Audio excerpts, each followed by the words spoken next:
Khordha जिलार बोरगढ़ block अंतर्गत बोरगढ़ पूर्वतट railway station में एकमात्र नलकूप जहाँकि अचल अवस्था पड़े रेलवे स्टेशन कर्मचारी खामखियाली मनोभाव जो यात्री मैंने हैरान होती प्रशासन अवहेला जो रुद्रतापरी यात्री मैंने स्टेशन तले आंदोलन एक कर्मचारी प्रतिक्रिया देवाक चेष्टा करते सेवा देवाक मना कले आगक देखा बाकी रहा समस्या दूर। नमस्कार, आम आज आसी पहुँचु खोर्धा जिला अंतर्गत बोरगढ़ रेलवे स्टेशन पाखे आसार कारण है कि ये सब प्रकार स्टेशन टी सुविधा थिबा सत्ते जलर ये घोर असुविधा अच्छी।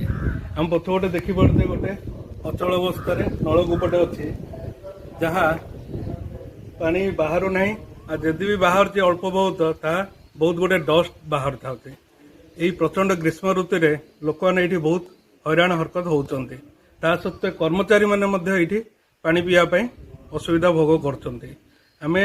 न्यूज चैनल माध्यम जनवाक चाहूँ जे यार नलकूपर रूपांतरीकरण करा अथवा आउ किसी तार अन्य व्यवस्था करा जहाँ यात्री एवं कर्मचारी माने उपकृत हेबे।